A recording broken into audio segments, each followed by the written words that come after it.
Hey there, everybody. This is Mike with the One Stop Co-op Shop, and I'm playing one of Peter's favorite games. I borrowed his copy for a podcast episode where we reviewed it. This is Keyforge, Fantasy Flight's competitive card game. What I'm playing today is one of the two free print-and-play scenarios. It's going to be my deck against the Keyraken, who is this monstrous creature of the deep. I have to defeat him, take away all his health, before he advances enough to come out of the ocean and rule the world, I guess. I'll quickly go over how the game plays and then do a full solo playthrough, but I'm not going to do a review of this one because it's just some print and play expansions. I didn't think it warranted an entire video. Although again, if you want to hear my thoughts and Peter's on the game, check out our podcast. We have a whole episode on it. And if you like the content here on the One Stop Co-op Shop, lots of ways to support us. You can join our Discord for some great conversations, support us on Patreon, subscribe to this channel and our separate streaming channel, or listen to the podcast I already mentioned. So the basic idea of Keyforge is that each player will have a unique deck. You buy these blindly, and they have goofy names. I'm playing Mort the 5th, True Stare the 8th.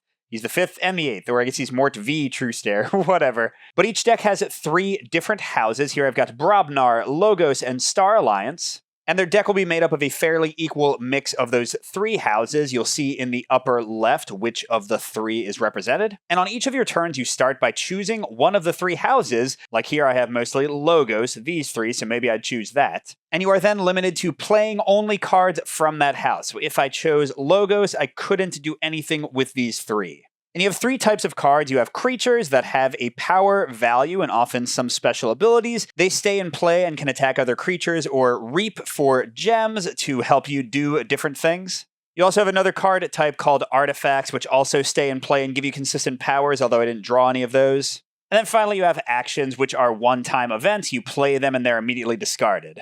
And a key thing is, besides being able to only play cards from your hand that match the house you chose, you can also only use cards in play that match that house.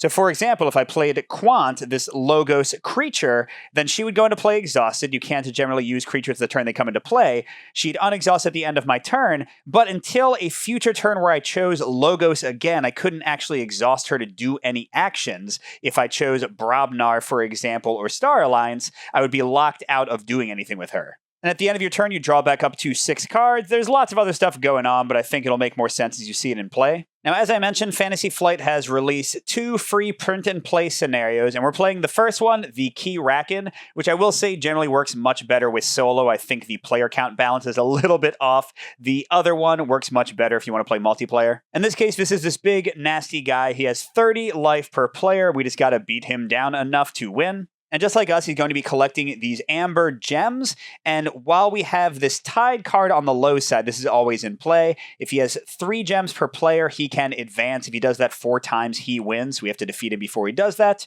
But we can, on our turn, discard 2 amber gems per player. So right now with solo, just 2. To flip this to high tie, which makes it much more expensive for him to advance. He'll need 6 per player. And his turns are pretty straightforward. As you'll see, he has his own unique deck, and he generally plays 2 cards a turn from it. You can customize that to make the game tougher or easier. And just like us, he'll play creatures and artifacts that stay in play, and he'll just resolve them from left to right in a line, basically. And he'll also have actions that tell you what to do, and he himself gets to reap for 1 amber every turn, which again is going to get him closer to advancing, get him closer to winning. It's kind of a race for us to defeat him before he advances too far.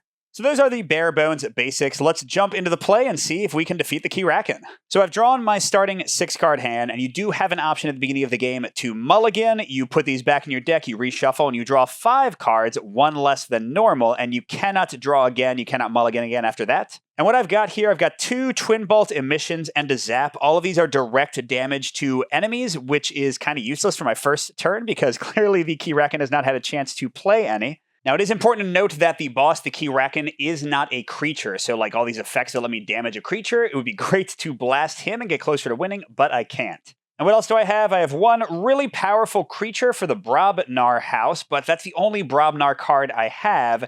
And then I have a weakish creature for these 2. So I think I'm going to mulligan and try to hopefully get like several creatures in the same house to play out all in the first round. And this is what we're stuck with. Let's see, we've still got Zap to hurt a creature. We've got the Flame Wake Shaman, decent creature that can also deal damage to a creature when we play her, when she first comes into play. We've got Thorium Plasmate that moves an enemy creature and damages it. Again, we're doing a lot to creatures, which will be helpful soon because the Keyraken tends to come out with a lot of them. Stealth mode prevents my opponent from playing any action cards on their turn, which could be great to cancel a lot of the Keyraken's plays. And then Comm Officer Kirby is pretty nice because when I play him and whenever he takes an action generally, he lets me play a card that is out of house. So he would kind of get around the core rule, which makes me think I should choose Star Alliance for this turn. I've got 3 cards of theirs. Not going to play Zap, but both Comm Officer Kirby and Stealth Mode will help, and then I'll be able to draw 3 new cards. So let's do that. And to show you something with Stealth Mode, you'll see this on a lot of my cards and the Keyraken's card. They'll often have icons underneath the house type. And this is one of the most common ones. That just means you gain 1 amber for playing this card. And again, from Stealth Mode, our opponent cannot play action cards during their next turn. I'm not 100% sure how that works for the Keyraken, but I'm just going to say that if he draws an action card, he'll just discard it. Then I'm also going to put Comm Officer Kirby. It says when I play him, I can play a non-Star Alliance, so not that icon, artifact, upgrade, or action card this turn. Now, not a creature, unfortunately, so I can't play my Shaman here, and I don't want to play that one because that affects a creature, so I'm not going to use his ability, but he'll still be in play exhausted. And to show you briefly, you do have to keep your creature line organized. Whenever you play a new creature, it has to go on the flank, either all the way on the left or all the way on the right. And that's especially important in this adventure because it'll affect which of your creatures the Keyraken tends to target. Now, for now, it doesn't matter. I only have 1 guy, but later it might. And I'm going to get 3 new cards. I've got, oh my gosh, the Twin Bolt Mission. We just can't get away from that card. Interdimensional Graft. If an opponent forges a key on their next turn, they must give you their remaining amber. Now, this is another thing I'm confused about with the Keyraken, whether or not his advancing counts as forging a key. I don't think so.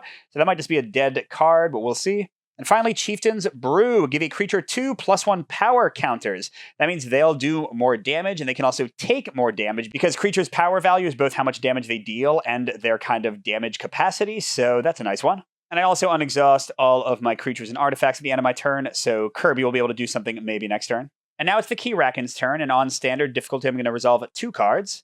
First, we have Defend the Keyraken. It would ward the Keyraken and each of its creatures, which means basically it would cancel the next instance of damage against each of them and also get them an amber. But it's an action card, so I'm going to say that my Stealth Mode just cancels it entirely. And second, an artifact. Darn, this one will come into play. A Whirlpool Eddy, and this is going to get the Keyraken 1 amber. Now, artifacts come into play exhausted, so nothing's going to happen this turn, but it says as an action, stun and exhaust one of your creatures, that is me. Whenever it says you, it's referring to the player, that is not already stunned. Stunned, as you can imagine, just basically means that they do nothing for their next turn.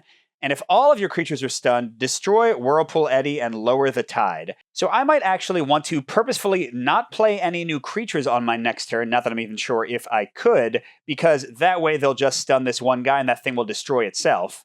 And it'll also lower the tide, as I already said, but the tide's currently low, so that would literally do nothing. Now, after you've played the Keyraken's cards, you're then going to resolve all of its creatures and all of its artifacts. All it has is itself, and the 2 basic actions creatures can take is to reap, which just means they get 1 amber, so he will reap for 1 amber, or they could attack, but he won't do that generally unless another card says he will, and he doesn't have any other creatures, he doesn't have any artifacts that aren't exhausted, so that's the end of his turn, and this will just untap and be ready to do something next turn.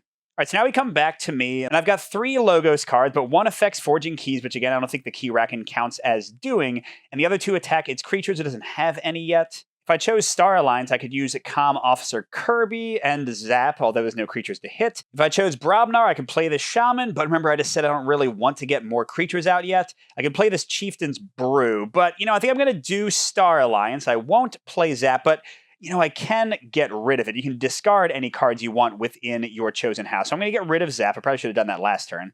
And Kirby gives me that whole ability to play out of house when he fights or reaps, although fighting abilities only happen if they survive the fight. And if he attacked the Keyraken, dealing 3 damage, because again, their power is how much damage they deal, the Keyraken retaliates as though it had 3 power itself. So it would just kill Officer Kirby. And the other important thing, I forgot to say this, is that the Keyraken has +2 armor for each of my keys I haven't made yet. Getting through 6 armor that's canceling damage is pretty impossible sometimes.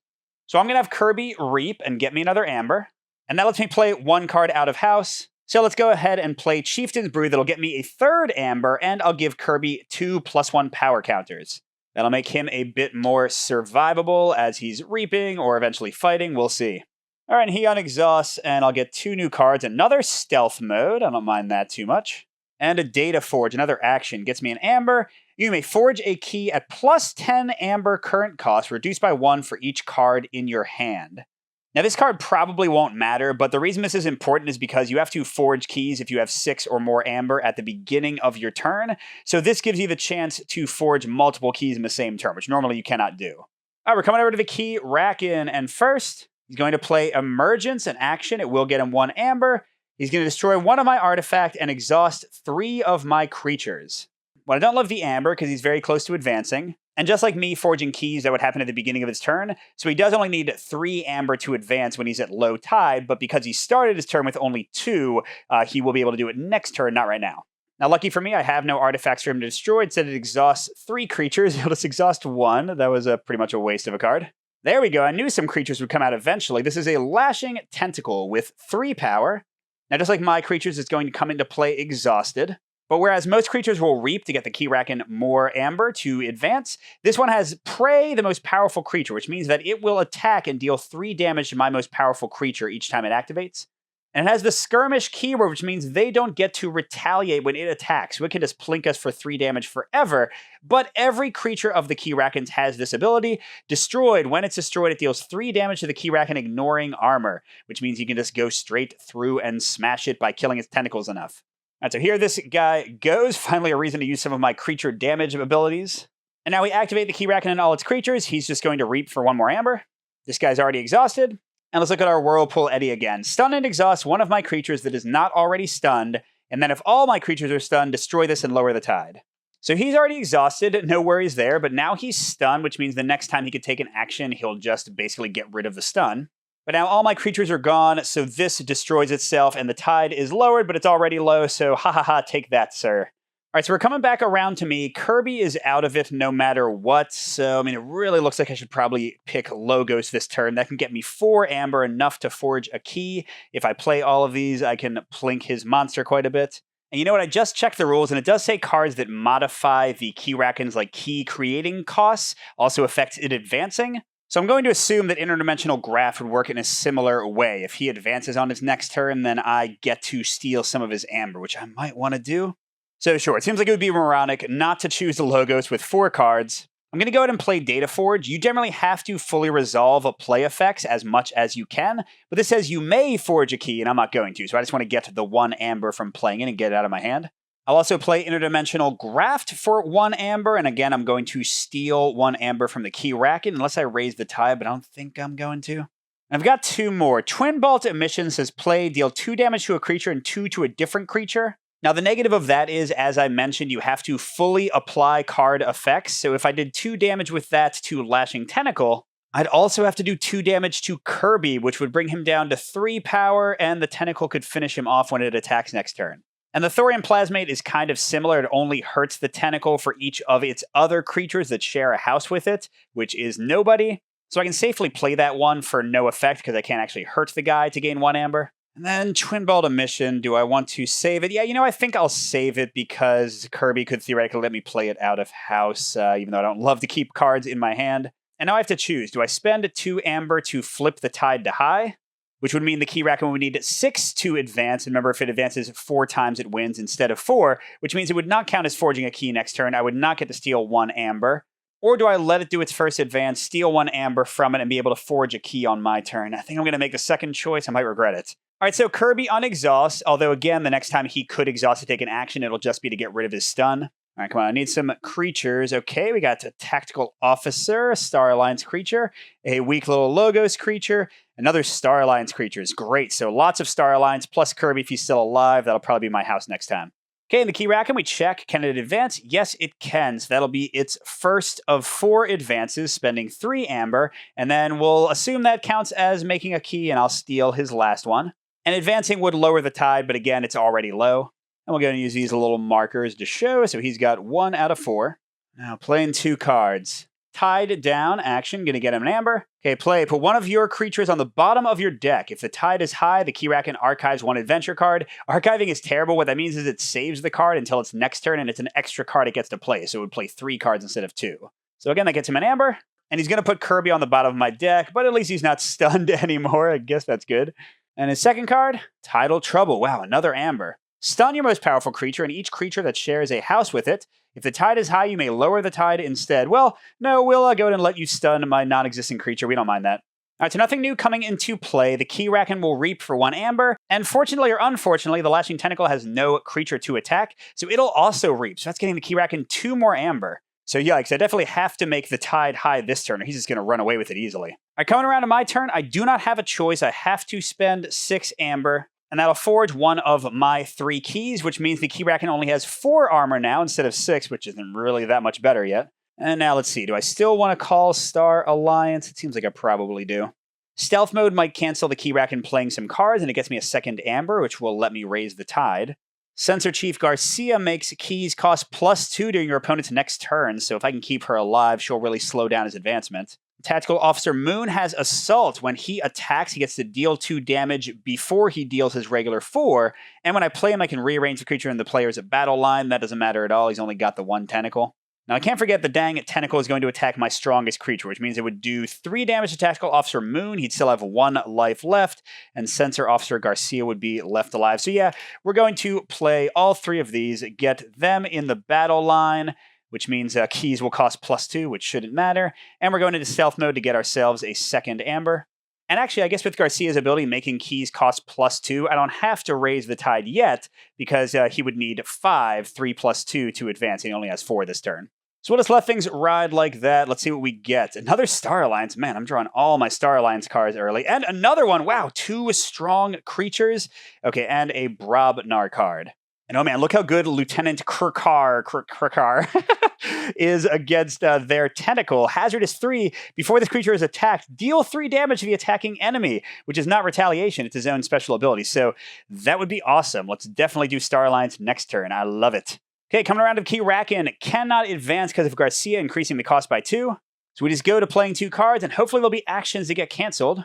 Yes, race to the surface, no thank you. And darn, a creature, Tenacious Arm. So this has only 3 life, but when it reaps to get amber, it also steals 1 amber from me. That is a nasty little beast. And for the Keyraken, its line always just goes left to right, so it'll always add new creatures to the right. That guy's exhausted. The Keyraken is going to reap for a 5th amber, and then the Lashing Tentacle will attack my strongest creature, which means Tactical Officer Moon is down to 1 life left, and again, because of a skirmish ability on the tentacle, he cannot retaliate. But I'm feeling really good about my next turn. I'm going to get some powerful Star Alliance people coming out. So no question about it, definitely going to pick Star Alliance again this turn so I can play both of these guys. My new Brobnar card would get rid of the Keyraken's artifact. It doesn't have any right now, and this guy would let me look at cards on my deck. Certainly not as good as this. And I already showed you his 5 power, and he deals damage to people before they attack him. But he also has Taunt, which means creatures of mine next to him cannot be attacked. They have to attack him instead. So with that in mind, I'm going to form my battle line like that, make both of these people protected from tentacle attacks. Although I'm actually going to have Tactical Officer Moon attack, sadly, because I don't want to leave this thieving tentacle alive. So he'll do 3 damage. The tentacle does 3 damage back to him. Unfortunately, his assault ability to deal 2 damage to the attacked enemy before the attack actually resolves is not enough to kill the guy, so they're going to kill each other, which will deal 3 damage to the Keyraken. Remember, that's an ability for every tentacle. So he's down to 27. Hey, you got to start somewhere. Now, the other tentacle I'm not going to worry about because it will do me the favor of attacking one of my lieutenants and killing itself. So instead, I'll have Censor Chief Garcia reap for 1 more amber, which will also increase the Keyraken's cost by 2 again. But that won't be enough this time. It will have enough to advance. So I'm going to spend 2 of my 3 amber to raise the tides for the first time, and that would make its cost now 6 normally, 8 with Garcia's ability. All right, now I've got 3 Star Alliance creatures in play, so I'd love more Star Alliance cards, but probably not going to happen. Yeah, I was going to say I'm kind of due for Brobnar or Logos. And yeah, now I've got 2 decent creatures and a card that'll mess with the Keyraken's amber, so I could choose Brobnar, although with 3 Star Alliance guys, I might just keep on choosing that for a little while. All right, coming over to the Keyraken, again, its advanced cost would be 8 and only has 5, so no. But it's still playing 2 cards. Versus an action, Behold its Grandeur. The Keyraken gains, 1 amber for each creature you control that shares a house with 1 or more of its neighbors to a maximum of 4. And that is 1, 2, 3. They're all next to another Star Alliance unit. Gosh. Well, that was lovely. Let's see what else it's up to. Another action, Zealot's Revelation. Shuffle the adventure discard pile into the adventure deck. Then the Keyraken archives 3 adventure cards.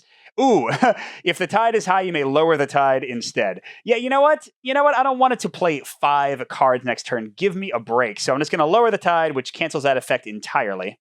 Although, gosh, with the tide low, he's barely going to spend anything to advance. This is not looking great. So he will reap, and the tentacle will attack. But the tentacles should know that attacking can be hazardous to your health. He takes 3 damage before the attack ever goes off, dies.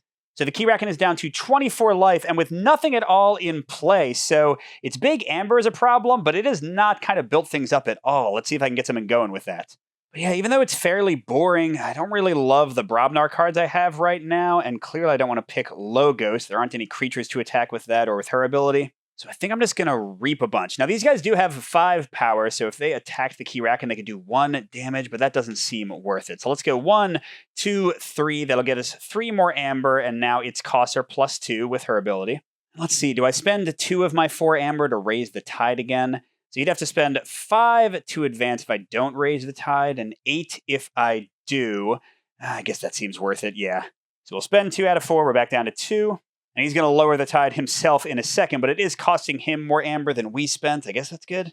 And that is sadly my entire turn, because there is no way to get rid of cards outside your house, like discarding them when you pick the same house. So until he gets more creatures out to make playing some of those other cards worth it, I think I'm just going to call Star Alliance for a bit. Although time is not on my side, the Keyraken spends 8, advances, switches the tide to low. 2 more advances, and this is done. Not looking good. Okay, what's his first card? Oh, an artifact. Ascending Jet. Okay, give the Keyraken creature with the lowest power 3 +1 power counters. If that creature has 9 or more power, destroy Ascending Jet and lower the tide. So this won't destroy itself if the Keyraken has no creatures, but it also won't go away. So if he doesn't draw a creature here, that's just kind of a dead card, at least for now. And indeed, no creature. He did get an amber, though. Deal 1 damage to each of your creatures. If the tide is high, the Keyraken archives 1 adventure card. Wow, got lucky again, where the card that would have hurt me if the tide was high happened when the tide was low. Now he's getting an amber from that card. He'll reap for a second one, but let's go deal our damage. That was 1 to each of my creatures. Honestly, doesn't matter that much. And coming around to me, yeah, I'm just going to reap 3 times and increase his amber costs. And I am not going to pay to raise the tide right now, because now he has to spend 5 to advance instead of 3, so we are safe for this turn. Coming back to him, that was a quick turn. Preternatural Will, it doesn't look nice. If the tide is low, heal 6 damage from the Keyraken. If the tide is high, you gain 3 chains, which means your max hand size is basically decreased. Oh, that was just lovely, Keyraken. Thanks for completely undoing all my progress. You're the best. And wow, where are its tentacles? Left in its wake. It's going to get 1 amber. Exhaust your most powerful creature, and each creature you control that shares a house with it. Okay, I guess I won't be calling that house this turn. If the tide is high, the Keyraken archives 1 adventure card. Got lucky again with the tide. But it's getting 1 amber from that card, getting 1 amber itself by reaping. The artifact has no creatures to target still. Everybody is exhausted. So like I said, absolutely no reason to call Star Alliance this next turn. They'll unexhaust whether I do or not. So I guess I'll go ahead and call Brobnar since I've got so many more of them. Although wait, the stupid Flamewake Shaman is going to deal 2 damage to one of my own creatures. Well, whatever, I just want to get more people out. So I'll play her and I guess deal 2 damage to one of my lieutenants. Actually, no, I guess I can deal 2 damage to her, which is what I'd rather do. So let's keep my taunters alive. Okay, I'm also going to play the Ganger Chieftain. When I play him, I can ready and fight with a neighboring creature. Although, the best I could do is these guys hitting the Keyraken for 1 and they'd take 3 in return. Doesn't really seem worth it. But I'll still play him over here just to get him out. I just won't use his ability. It was a May. But I will play Barehanded, which will get me an amber, and I can put each artifact on top of its owner's deck. I don't have any, but it will take their artifact out of play for a second. And that'll at least slow him down by making one of his cards something I don't really care about next turn. And then I have this Power of Fire card, which would let me kill one of my creatures and take away amber from each of the players, equal to half its power rounded down. But that means I would lose amber, and I don't want to kill a creature, so I'm just going to discard that to clear my hand out a bit. And I'm at 6 amber, so I could forge a key. But remember, my Censor Chief didn't do anything this turn, which means his cost is only 5. So I will spend 2 of my 6 to switch to High Tide, make my keys just a little bit out of reach again. But now all my friends are unexhausted and ready to play, although of course I've got 2 different houses represented now, so I'm not going to be able to use them all next turn. Well, let's hope for some Brobnar or Star Alliance cards so I can play or discard some stuff when I activate them. Of course, it's almost all logos. That is how probability works, sadly. And coming to the Keyraken, he's got 5 and he needs 6 to advance, so not going to happen. He's playing our friend, the Artifact, and let's see if he actually gets a creature to target with it. Oh, and he actually did. Crushing Arm, 9 strength, and his prey is the least powerful flank creature. That means on the edge of my board. And of course, he'll do 3 damage when he is killed. So, oof. And the Keyraken will go ahead and reap. And let's not forget, this artifact will give that guy +3 power, but then it'll destroy itself and lower the tide. And yeah, right now the tide is still high. Ha ha ha. You know what? That's okay. I'm going to use my Zap card. This is a Star Alliance card, so I'm calling Star Alliance clearly.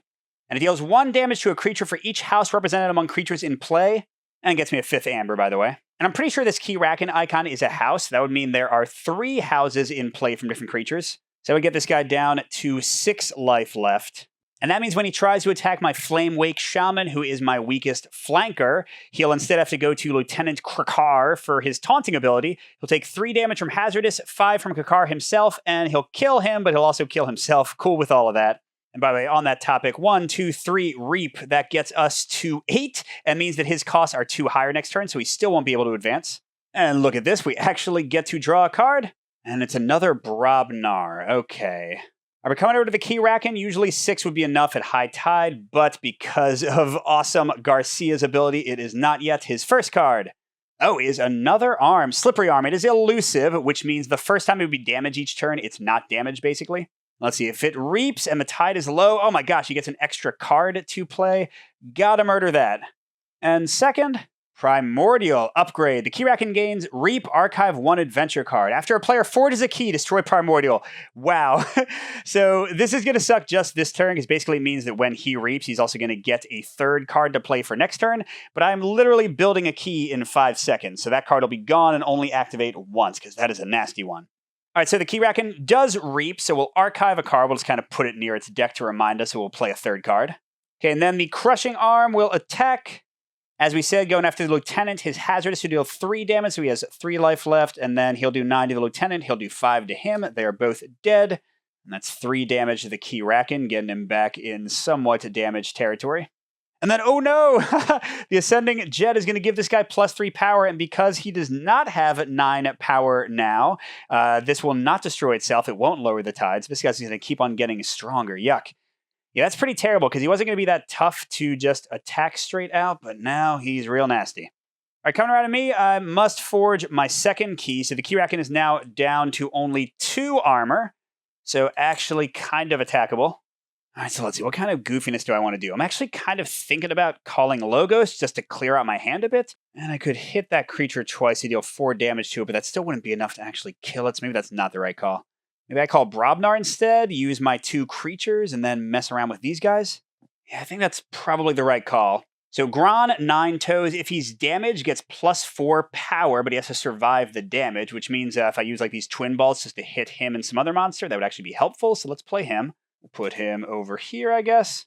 And then here, Tremor, I'll go ahead and stun a creature and each of its neighbors. And that'll keep this Churk from doing its special Reap ability as it becomes even stronger from that Ascending Jet arm.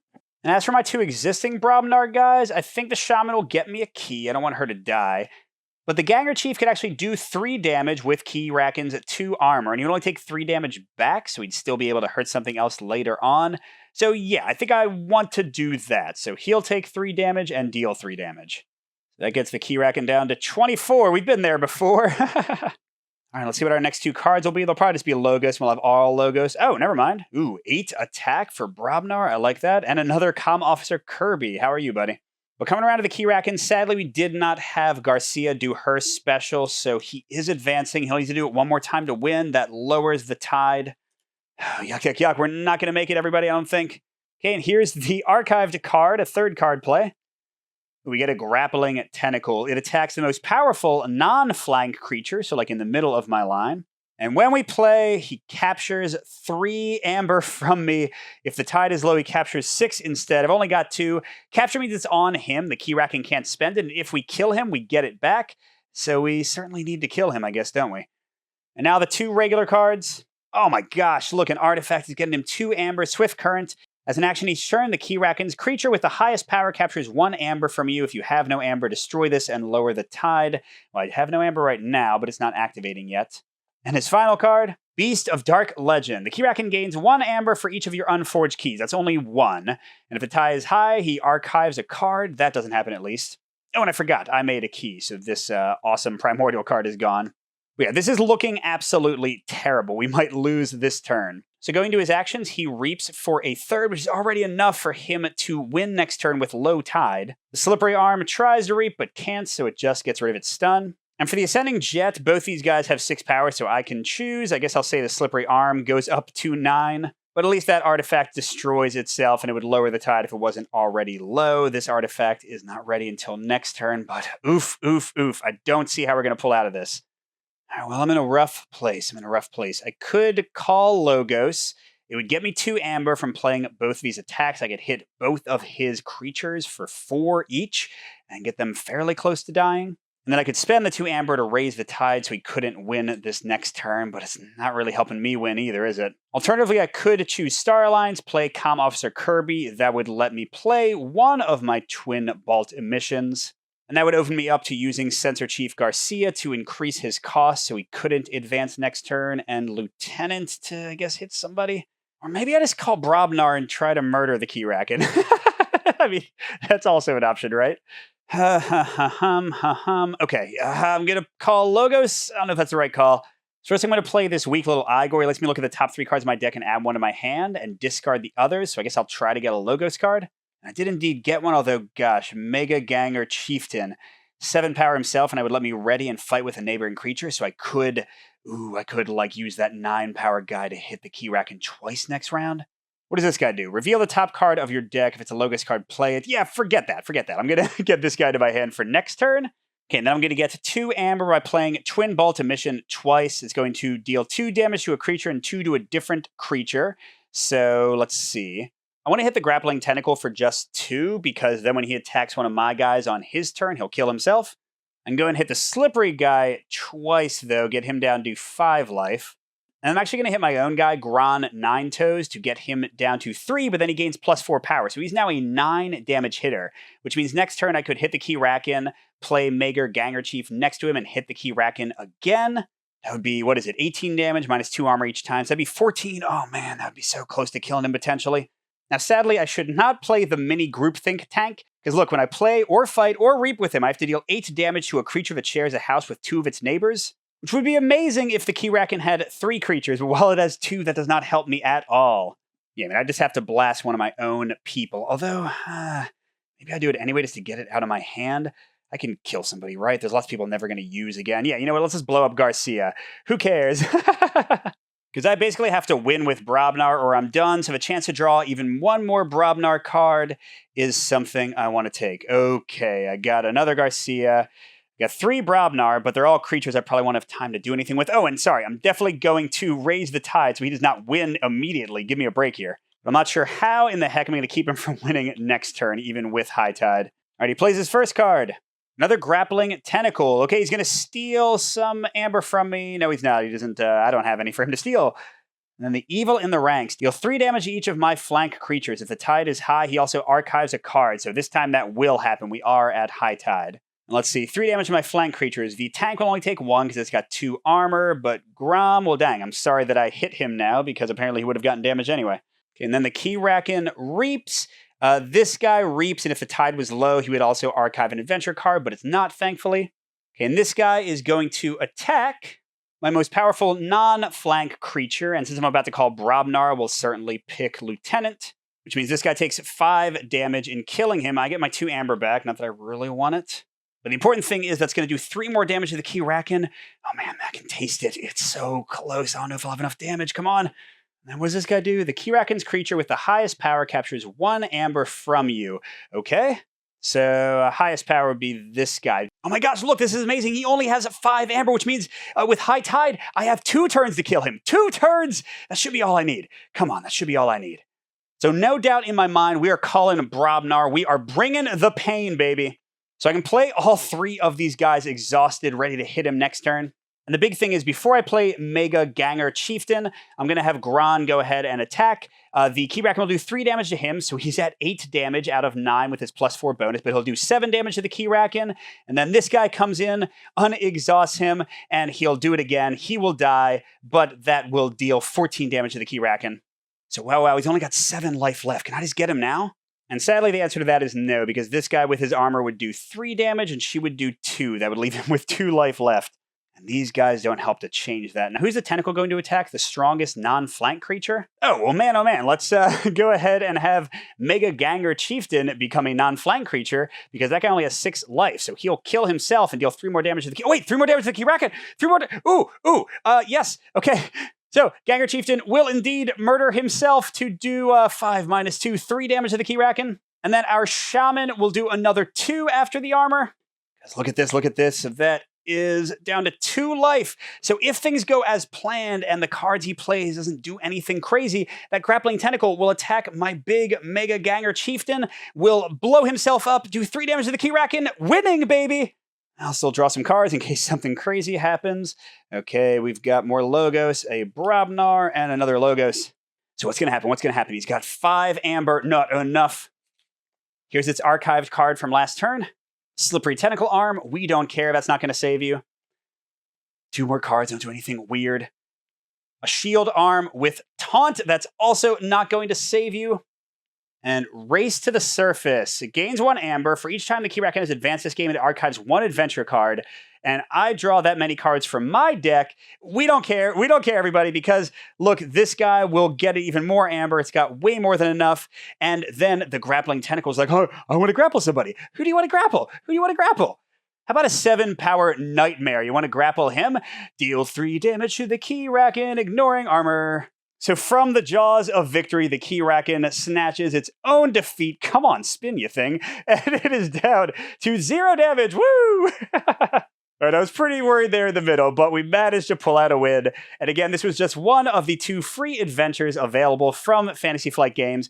Honestly, this one is fun for solo, but like I said, not great for co-op. I would definitely recommend the second one for that. Again, check out the podcast if you want to hear me and Peter talking about this one overall. But hope you enjoyed, and we'll see you at the next stop.